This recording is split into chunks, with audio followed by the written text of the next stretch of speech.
ദൃശ്യം 2-ലെ ഈ ആദ്യ രംഗം 2013 കാലഘട്ടത്തിലെ ഒരു ഭാഗമായിട്ട് തന്നെയാണ് കാണിക്കുന്നത്. എന്നുവെച്ചാൽ ജോർജ് കുട്ടി പോലീസ് സ്റ്റേഷനിൽ നിന്ന് ഇറങ്ങി വരുന്നത് കണ്ട ഒരു ദൃക്സാക്ഷി ഉണ്ട് എന്ന് നമുക്ക് മനസ്സിലാക്കി തരുവാൻ വേണ്ടിയുള്ള സീനാണ് ഇത്. ഇതിനുശേഷം പല ഫ്രെയിമുകളിലൂടെയാണ് സിനിമ ആരംഭിക്കുന്നത്. ദൃശ്യം 1-ലെ പല സ്ഥലങ്ങളും ഒന്നുകൂടി ഐഡന്റിഫൈ ചെയ്യാൻ ശ്രമിക്കുകയാണ് ഇതിലൂടെ സംവിധായകൻ. മാത്രമല്ല 2013 നിന്ന് 6 വർഷത്തിന് ശേഷമുള്ള കഥയാണ് ഇവിടെ കാണിക്കുന്നത്. അതായത് 2019 നടക്കുന്ന കഥയായിട്ടാണ് ഈ സിനിമ നമുക്ക് മുമ്പിൽ അവതരിപ്പിക്കപ്പെടുന്നത്. ഇത് പല സീനുകളിലൂടെ ഐഡന്റിഫൈ ചെയ്യാൻ സംവിധായകൻ ശ്രമിച്ചിട്ടുമുണ്ട്. ഹോട്ടൽ ഫാത്തിമ കാണിക്കുന്ന ഈ രംഗത്തിൽ ഇടതുഭാഗത്ത് ശ്രദ്ധിച്ചാൽ നമുക്ക് ഒരു വലിയ 2 നില വീട് കാണാൻ സാധിക്കും. ജോർജ് കുട്ടിയുടെ റാണി കേബിൾ ഓഫീസ് കെട്ടിടം കാണിക്കുന്ന ഫ്രെയിമിലും ഈ വീട് നമുക്ക് കാണാൻ സാധിക്കും. ഇതിലൂടെ ആ നാടിന്റെ ഒരു ഉയർച്ച അഥവാ പുരോഗതിയെയാണ് സംവിധായകൻ സൂചിപ്പിക്കുന്നത്. ആൻഡോ ജോസഫിന്റെ കോൾ അറ്റൻഡ് ചെയ്യുന്നതിലൂടെയാണ് ജോർജ് കുട്ടിയുടെ കഥാപാത്രത്തെ കാണിക്കുന്നത്. ഇതിലൂടെ ആ നാടിന്റെ പുരോഗതി ഒന്നുകൂടി എടുത്തു കാണിക്കുന്നുണ്ട് സംവിധായകൻ. കാരണം ദൃശ്യം 1-ൽ ജോർജ് കുട്ടിക്ക് മൊബൈൽ ഫോൺ ഇല്ലായിരുന്നു. അതിനുള്ള പ്രധാന കാരണം എന്ന് പറയുന്നത് ആ സ്ഥലത്ത് റേഞ്ച് ഇല്ല എന്ന കാരണം തന്നെയാണ്. എന്നാൽ 6 വർഷത്തിന് ഇപ്പുറത്തേക്ക് വരുമ്പോൾ ആ ഒരു പുരോഗതിയൊക്കെ എടുത്തു കാണിക്കാൻ ശ്രമിക്കുന്നുണ്ട് സംവിധായകൻ. ഡൈനിങ് ടേബിൾ ഏരിയയിലെ മാറ്റങ്ങൾ സ്വാഭാവികമാണെന്ന് നമുക്ക് പറയാൻ സാധിക്കുമെങ്കിലും ഈ ഒരു കാര്യം സംവിധായകന്റെ എടുത്തു പറയേണ്ടത് തന്നെയാണ്. ദൃശ്യം 1-ൽ ഡൈനിങ് ടേബിളിൽ ഒരു പാത്രത്തിൽ പഴം ഇരിക്കുന്നത് കാണാൻ സാധിക്കും. എന്നാൽ ദൃശ്യം 2-ലേക്ക് വരുമ്പോൾ പഴത്തിന് പകരം അവിടെ ഒരു ഫ്രൂട്ട്സിന്റെ പാത്രം തന്നെ നമുക്ക് കാണാൻ സാധിക്കും. ഈ ഒരു ചേഞ്ച് നമ്മുടെ നിത്യജീവിതത്തിൽ വന്നിരിക്കുന്ന ഒരു മാറ്റമായിട്ട് തന്നെ അടയാളപ്പെടുത്താൻ ശ്രമിക്കുന്നുണ്ട് ജിത്തു ജോസഫ്. ഈ രംഗത്തിലൂടെ ജോർജ് കുട്ടിയിലെ പിശുക്കൻ ഇനിയും മാറിയിട്ടില്ല എന്ന് കാണിക്കുന്നുണ്ട്. കാരണം ദൃശ്യം 1-ൽ ഇതുപോലെ ഒരു സീനുണ്ട്. അന്ന് ഫാൻ ഇല്ലായിരുന്നു, ലൈറ്റ് മാത്രം ഓഫ് ചെയ്തുകൊണ്ടാണ് ജോർജ് കുട്ടി ഡൈനിങ് ടേബിളിനരികെ വന്നിരിക്കുന്നത്. അതേ ജോർജ് കുട്ടിയുടെ പിശുക്ക് ഫോളോ ചെയ്യാൻ സംവിധായകൻ ശ്രമിച്ചിട്ടുണ്ട്. ഈ സീനിൽ ജോർജ് കുട്ടിയുടെ ടേബിളിൽ ശ്രദ്ധിച്ചാൽ മനസ്സിലാകും 2 റിമോട്ടുകൾ ഇരിക്കുന്നതായിട്ട് കാണാൻ സാധിക്കും. അതുപോലെ തന്നെ കുറച്ച് പുസ്തകങ്ങൾ അടുക്കി വെച്ചിരിക്കുന്നതായിട്ടും കാണാൻ സാധിക്കും.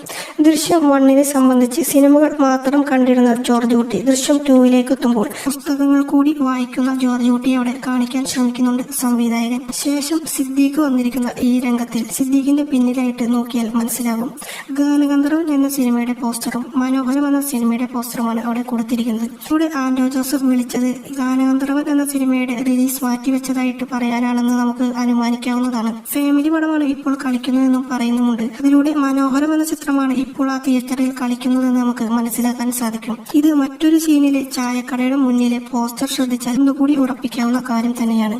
റാണിയും ഷാഡോ പോലീസായി വന്ന സരിത എന്ന കഥാപാത്രം തമ്മിലുള്ള രംഗങ്ങൾ കാണിക്കുമ്പോൾ തന്നെ കുറച്ചകലം പാലിച്ചതായിട്ട് എപ്പോഴും റാണിയുടെ കഥാപാത്രം നിൽക്കുന്നതായിട്ട് കാണാൻ സാധിക്കും.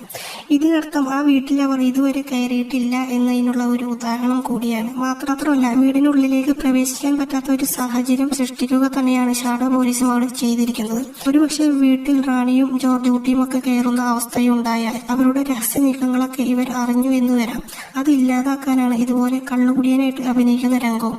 അതിലൂടെ തന്നെ ജോർജ് കുട്ടിയുടെ കുടുംബവുമായി കൂടുതൽ അടുപ്പം ഉണ്ടാക്കാനും സരിത എന്ന കഥാപാത്രത്തിന് അവിടെ കഴിയുന്നുണ്ട്. ഈ സീനിൽ അനു എന്ന കഥാപാത്രം ജോർജ് കുട്ടിയെ വന്ന് കെട്ടിപ്പിടിക്കുന്നതായിട്ട് കാണാൻ സാധിക്കും. ഇത് ദൃശ്യം 1-ലേക്ക് കണക്ട് ചെയ്യുകയാണെങ്കിൽ ദൃശ്യം 1-ൽ ഇതുപോലെ ഒരു സീനുണ്ട്. അനു എന്ന കഥാപാത്രത്തിന്റെ ആ ശീലം അഥവാ അച്ഛനോടുള്ള ആ സ്നേഹം ഇവിടെയും ഫോളോ ചെയ്യാൻ ശ്രദ്ധിച്ചിട്ടുണ്ട് ജിത്തു ജോസഫ് എന്ന സംവിധായകൻ. അഞ്ജു എന്ന കഥാപാത്രത്തിന് ഈ രംഗത്തിൽ പോലീസിനോടുള്ള ഭയം വ്യക്തമാക്കുന്നുണ്ട്. പല രംഗങ്ങളിലും ഈ ഭയം വ്യക്തമാക്കുന്നതായിട്ട് കാണാൻ സാധിക്കുന്നതുമാണ്. എന്നാൽ ദൃശ്യം 1-ലേക്ക് നമ്മൾ വരികയാണെങ്കിൽ പോലീസ് അഞ്ജുവിനെ കാണാൻ സ്കൂളിലേക്ക് വന്നിരിക്കുന്ന ഒരു രംഗം ദൃശ്യം 1-ൽ കാണിക്കുന്നുണ്ട്. ആ രംഗത്ത് ജോർജ് കുട്ടിയായ അച്ഛൻ പറഞ്ഞു തരുന്ന നിർദ്ദേശം അനുസരിച്ച് വളരെ സ്വാഭാവികമായും അവിടെ അഭിനയിച്ച് ഫലിപ്പിക്കുന്നുണ്ട്. എന്നാൽ ദൃശ്യം 2-ലേക്ക് വരുമ്പോൾ എന്താണ് അത് സാധിക്കാത്തത്? കൊലപാതകത്തിന് ശേഷം കുറച്ചു നാളുകൾക്കുള്ളിൽ തന്നെ അഞ്ജുവിന് ഇങ്ങനെ പെരുമാറാൻ സാധിച്ചിട്ടുണ്ടെങ്കിൽ എന്തുകൊണ്ട് 6 വർഷത്തിനിപ്പുറം അഞ്ജുവിന് അങ്ങനെ പെരുമാറാൻ സാധിക്കുന്നില്ല? എന്നാൽ ദൃശ്യം 2-ൽ ആദ്യം മുതൽ തന്നെ അഞ്ജുവിന്റെ ഈ സ്വഭാവത്തിലെ മാറ്റം നമുക്ക് കാണിച്ചു തരുന്നുണ്ട്. പല സന്ദർഭങ്ങളിലും ഒരു കൊലപാതകം ചെയ്തതിന്റെ കുറ്റബോധം തന്റെ ഉള്ളിൽ കിടക്കുന്നത് കൊണ്ടുള്ള ഒരു അവസ്ഥയായിരിക്കാം ഇവിടെ കാണിക്കുന്നത്. മുരളി ഗോപിയുടെ ഈ സീനോടുകൂടിയാണ് സിനിമയോടുള്ള നമ്മളുടെ ഇൻട്രസ്റ്റ് കൂടുന്നത് എന്ന് വേണമെങ്കിൽ പറയാം. കാരണം അതുവരെ ഒരു ഇമോഷണൽ ടച്ചിലൂടെ കാര്യങ്ങൾ കടന്നുപോയിക്കൊണ്ടിരിക്കുകയായിരുന്നു. ദൃശ്യം 1-നെ അപേക്ഷിച്ച് ദൃശ്യം 2-ലേക്ക് വരുമ്പോൾ ഈ ഒരു വ്യത്യാസം തന്നെയാണ് എടുത്തു പറയേണ്ടത്. ജോർജ് കുട്ടിക്ക് വേണ്ടി സഹായം ചെയ്തു എന്ന പേരിലാണ് ജോർജ് കുട്ടി ഈ വീട്ടിൽ സന്ദർശിക്കാൻ എത്തുന്നത് എന്ന് നമുക്ക് പിന്നീട് ഊഹിച്ചെടുക്കാം. പക്ഷെ എന്തിന് ജോർജ് കുട്ടി തന്റെ കുടുംബവുമായി എത്തി? അതൊരു ചോദ്യമാണ്. ജോർജ് കുട്ടി ഒറ്റയ്ക്ക് ഈ വീട്ടിൽ വന്നാൽ പോരെ എന്ന് എന്ന് നമ്മൾ പലരും ചിന്തിച്ചിട്ടുണ്ടാകാം. ഒരുപക്ഷെ ഈ കഥാപാത്രം പറയുന്ന ഒരു ഡയലോഗുണ്ട്. ഈ ഒരു ഡയലോഗ് പറയാൻ വേണ്ടിയിട്ടായിരിക്കും ചിലപ്പോൾ കുടുംബത്തിനെ അവിടെ കാണിച്ചിരിക്കുന്നത്. കുടുംബമില്ലാതെ വന്നാൽ ഇത് പറയേണ്ട ആവശ്യം അവിടെ വരുന്നില്ലല്ലോ. അതുകൊണ്ട് തന്നെയായിരിക്കാം കുടുംബത്തിന്റെ ഒപ്പം ജോർജ് കുട്ടി അവിടെ കാണിച്ചിരിക്കുന്നത്. പിന്നെ എല്ലാവരെയും ഞെട്ടിച്ചുകൊണ്ടുള്ള ഈ സീൻ തന്നെയാണ് ചിത്രത്തിലെ മറ്റൊരു ഹൈലൈറ്റ്. അതുവരെ ദൃശ്യം 2 എന്ന സിനിമ കണ്ടിരുന്ന പ്രേക്ഷകരെ ദൃശ്യത്തിന് ഉള്ളിലേക്ക്, ആ കഥയുടെ ഉള്ളിലേക്ക് ആകർഷിപ്പിച്ചത് ഈ സീനിലൂടെയാണ്. ശേഷമുള്ള ഈ സീനിൽ IG കഥാപാത്രം ജോർജ് കുട്ടിയോട് പറയുന്നുണ്ട്, നീ കരുതുന്ന പോലെ ഇത് നിന്റെ മിടുക്കൊണ്ടൊന്നുമല്ല, വെറും ഭാഗ്യം കൊണ്ടാ. ഈ വാക്കുകൾ അർത്ഥമാക്കുന്ന ഒരു രംഗം നമുക്ക് സിനിമയിൽ തന്നെ കാണാൻ സാധിക്കുന്നതാണ്. ജോസ് എന്ന കഥാപാത്രം ജയിലിൽ നിന്ന് വന്ന് ഫാത്തിമ ഹോട്ടലിൽ നിൽക്കുമ്പോൾ എന്താ കാര്യമെന്ന് ചോദിക്കുമ്പോഴാണ് അവിടെ പെട്ടെന്നൊരു അപകടം നടക്കുകയും എല്ലാവരുടെയും ശ്രദ്ധ അങ്ങോട്ട് മാറുകയും പിന്നീട് ആ വിഷയം അവിടെ അവസാനിക്കുകയും ചെയ്യുകയാണ്. മറ്റൊരു കാര്യം എന്താണെന്ന് വെച്ചാൽ ദൃശ്യം 1നെ അപേക്ഷിച്ച് നാട്ടുകാർ വളരെ നല്ല നാട്ടുകാരായിരുന്നുവെങ്കിൽ ദൃശ്യം 2ലേക്ക് എത്തുമ്പോൾ അവരൊരു ശത്രുപക്ഷത്ത് എന്ന പോലെയുള്ള പെരുമാറ്റങ്ങളാണ് പലപ്പോഴും സിനിമാ സന്ദർഭങ്ങളിൽ കാണാൻ സാധിക്കുന്നത്. എന്നാൽ ഈ സന്ദർഭങ്ങളൊക്കെ അർത്ഥവത്താക്കുന്ന ഒരു ഡയലോഗ് ഈ സിനിമയിൽ തന്നെ പറയുന്നുണ്ട്. ഷാഡോ പോലീസായി വരുന്ന സാബു ആണ് ഈ ഡയലോഗ് പറയുന്നത്. ഈ മാറ്റത്തിന് കാരണം ജോർജ് കുട്ടിയുടെ വളർച്ച തന്നെയാണ് എന്ന് മറ്റൊരു എടുത്തു പറയേണ്ട കാര്യമെന്നാൽ ഈ സിനിമയിലെ പല സന്ദർഭങ്ങളിലും ചെടികൾ നമുക്ക് കാണാൻ സാധിക്കുന്നതാണ്. സസ്യങ്ങളുടെ പ്രാധാന്യം മനസ്സിലാക്കിക്കൊണ്ട് തന്നെ, അല്ലെങ്കിൽ അത് പ്രേക്ഷകരിലേക്ക് എത്തിക്കാൻ വേണ്ടി തന്നെയാണ് ഓരോ സന്ദർഭങ്ങളിലും സംവിധായകൻ അല്ലെങ്കിൽ ദൃശ്യം 2ന്റെ അണിയറ പ്രവർത്തകർ ശ്രമിച്ചിട്ടുള്ളത് നമുക്ക് മനസ്സിലാക്കാൻ സാധിക്കും. ഇനി പറയാൻ പോകുന്നത് പലർക്കും എതിരഭിപ്രായം വന്നിട്ടുള്ള ചില രംഗങ്ങളെ പറ്റിയാണ്. ഈ സീൻ കാണുമ്പോൾ പലരും വിചാരിക്കുന്ന ഒരു കാര്യമാണ്, 6 വർഷത്തിന് ഇപ്പുറം എങ്ങനെ ഇത്ര കൃത്യമായിട്ട് ജോർജ് കുട്ടിയുടെ ജീപ്പ് പോകുന്നതായിട്ട് കണ്ടു എന്ന് ഓർത്തിരിക്കുന്ന കാര്യം. എന്നാൽ ഈ രംഗം ഒന്ന് വിശ്വാസ്യത ആക്കാൻ വേണ്ടിയിട്ട് തന്നെയാണ് കുട്ടിയുടെ അസുഖം കൂടുന്നതായിട്ട് സംവിധായകനോട് കാണിച്ചിരിക്കുന്നത്. ഏതായാലും അദ്ദേഹത്തിന്റെ ഓർമ്മശക്തി നന്നായിട്ട് പ്രയോജനപ്പെടുന്നുണ്ട് ഇവിടെ പോലീസുകാർക്ക്. ഈ രംഗം എന്ന് പറയുന്നത് ഓട്ടോ ഡ്രൈവർമാർ ചേർന്ന് പോലീസ് സ്റ്റേഷന്റെ പിന്നിലിരുന്ന് മദ്യപിക്കുന്ന ഒരു രംഗമാണ്.